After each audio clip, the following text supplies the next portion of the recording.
Supreme court जिस तरह से सरकार की गलत नीतियों को सपोर्ट कर रही है, जिस तरह से उसके फैसलों से, उसके बयानों से, कोर्ट में होने वाली चर्चाओं से साफ नजर आ रहा है कि वो केंद्र सरकार के साथ पूरी मजबूती के साथ खड़ी है। इतने बड़े बड़े वर्षा वन हैं, लाखों पेड़ काटे जा रहे हैं। अडानी ने इस देश को पूरी तरह से तबाह करके रख दिया है और सरकार को एक साइड में करके ऐसा कभी कभी लग रहा है कि जैसे वो खुद ही पार्टी बन गई है और जो सामने वाला जिसने पिटीशन डाली है एक पार्टी वो है और दूसरी पार्टी खुद सुप्रीम कोर्ट बनी बैठी है। जो सुप्रीम कोर्ट कहती है 27 लाख लोगों का नाम काट दिया गया और उनको कहती है अरे इस बार नहीं तो अगली बार वोट देना ना, कोई दिक्कत है इसमें क्या, कोई जरूरी थोड़ी इस बार वोट दो अगली बार वोट दे देना। काय का विकास है? क्या सुप्रीम कोर्ट को दिखाई नहीं देता? ये विकास नहीं है, विनाश है।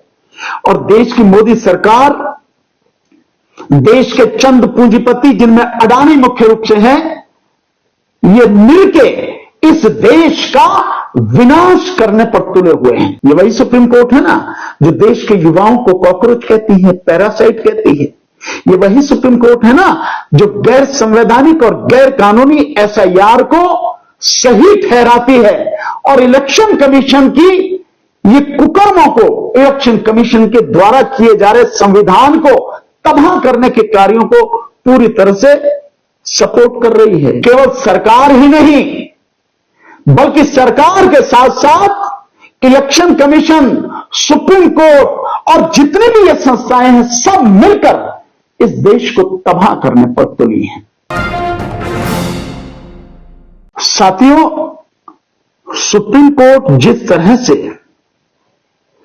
सरकार की गलत नीतियों को सपोर्ट कर रही है, जिस तरह से उसके फैसलों से, उसके बयानों से, कोर्ट में होने वाली चर्चाओं से साफ नजर आ रहा है कि वो केंद्र सरकार के साथ पूरी मजबूती के साथ खड़ी है।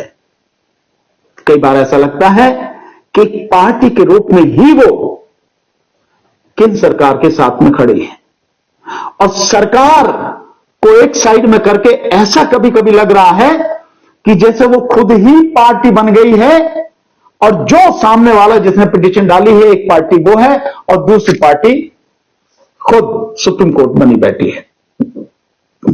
मैं ये बात क्यों कह रहा हूं? मैं ये बात इसलिए कह रहा हूं कि अभी एक मसला सामने आया है और मसला आया है एक पीआईएल के तहत। एक पीआईएल डाली गई कि पर्यावरण को जिस तरह से सरकारी नीतियों से भयानक नुकसान हो रहा है और जिन कंपनियों को, जिन पूंजीपतियों को आदिवासियों की जगह, जमीन, जल, जंगल हवाले किए जा रहे हैं और वहां पर जिस तरह से पर्यावरण संरक्षण के जो नियम है, जो कानून है, उनको पैरों तले रौंद कर जंगल काटे जा रहे हैं। जो इतने बड़े बड़े वर्षा वन हैं, लाखों पेड़ काटे जा रहे हैं।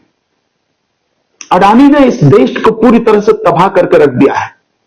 चाहे वो हसदेव के जंगल हो, हसदेवपुरा के जंगल हो, छत्तीसगढ़ में जंगल हो, और चाहे जिस भी स्थिति में, जिस भी जगह, और जो बिहार में भी उसे दी गई है 1050 एकड़ जमीन जो दी गई है, वहां पे भी लगभग 10 लाख से ज्यादा पेड़ कटने हैं।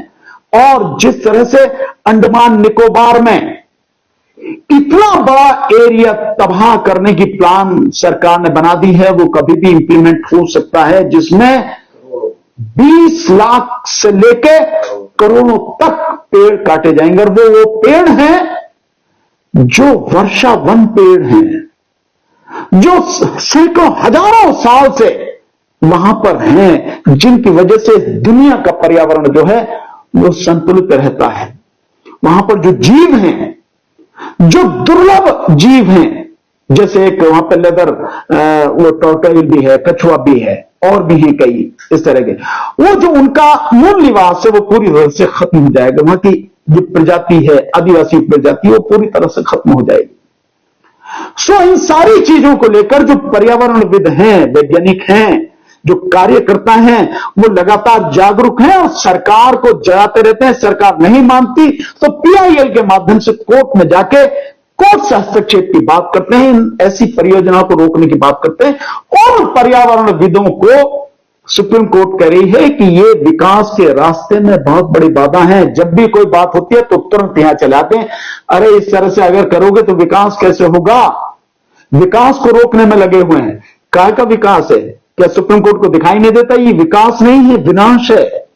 और देश की मोदी सरकार, देश के चंद पूंजीपति जिनमें अडानी मुख्य रूप से है, ये मिलके इस देश का विनाश करने पर तुले हुए हैं। आदिवासियों की जमीन को हड़पने पर तुले हुए हैं, जंगलों को काटकर इस देश को, इन्हें दुनिया को तबाह करने पर, बर्बादी के बवंडर में झोंकने के लिए लगातार घिनौना काम कर रहे हैं।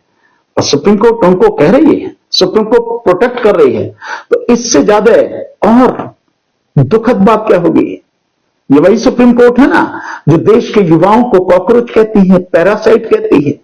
ये वही सुप्रीम कोर्ट है ना जो गैर संवैधानिक और गैर कानूनी एसआईआर को सही ठहराती है और इलेक्शन कमीशन की ये कुकर्मों को, इलेक्शन कमीशन के द्वारा किए जा रहे संविधान को तबाह करने के कार्यों को पूरी तरह से सपोर्ट कर रही है, छूट दे रही है।